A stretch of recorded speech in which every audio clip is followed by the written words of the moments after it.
Ele ainda nem foi julgado, mas para muita gente nas ruas, é tudo culpa do Lula. Pelo que eu vi nas notícias que passam na televisão, pra mim eu concordo, claro, com certeza. Jornais, que eu costumo normalmente ler, programas também de rádio, televisão. Mas o que é que Lula fez? Não preciso eu dizer, entendeu? Né? Tá aí na mídia. De onde vem esta convicção praticamente imposta à opinião pública? A quem interessa destruir a imagem de Lula? A Operação Lava Jato e seus desdobramentos são como uma novela.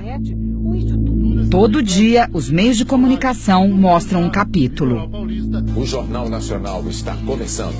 O plano é repetir vazamentos e falsas notícias à exaustão, até que a opinião pública fique desiludida, convencida de que as acusações sem provas são verdades absolutas.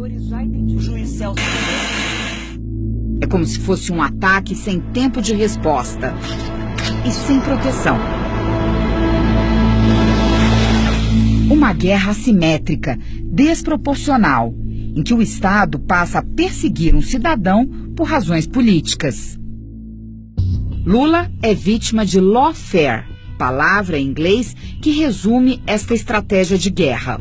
O termo lawfare foi criado em 2001 por um major-general do Exército americano, Charles Dunlap, e desde então vem sendo estudado em grandes universidades, como Harvard, por exemplo. Lawfare é uma poderosa arma de combate ao inimigo político, que combina ações aparentemente legais com uma ampla cobertura da imprensa. A ideia é constranger o inimigo, para que ele fique mais vulnerável às acusações sem prova. Fragilizado e sem apoio popular, ele perde a capacidade de reagir. Um exemplo do que estão fazendo com Lula foi o que fizeram com Nelson Mandela, Prêmio Nobel da Paz em 1993.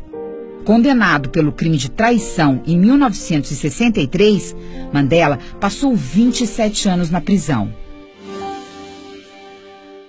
O lawfare é o uso indevido da lei e dos procedimentos jurídicos para promover uma perseguição política.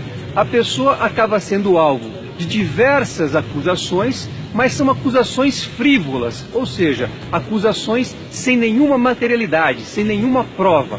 Essa é uma característica fundamental do lawfare. Nós viemos a Harvard conversar com alguns dos maiores especialistas do mundo em lawfare. Conversamos, por exemplo, com John Comaroff, que é autor de livros sobre lawfare e um estudioso do assunto. O John Comaroff, após analisar os documentos e as informações que nós trouxemos, concluiu, sem dúvida alguma, que Lula é vítima de lawfare. Para destruir uma pessoa, o lawfare usa as seguintes táticas: abusar das leis para deslegitimar e danificar a imagem pública do adversário, usar o processo legal para cercear a liberdade, amedrontar e silenciar, influenciar a opinião pública negativamente para antecipar julgamentos e impedir o amplo direito de defesa, constranger os agentes públicos e retalhar políticos para impedir o uso de mecanismos legais de defesa. Nesta guerra, como em todas as outras, a primeira vítima é a verdade. A justiça e as leis não podem ser usadas com finalidade política para perseguir uma pessoa. No caso da Lava Jato, os fatos não importam. É Lula quem importa.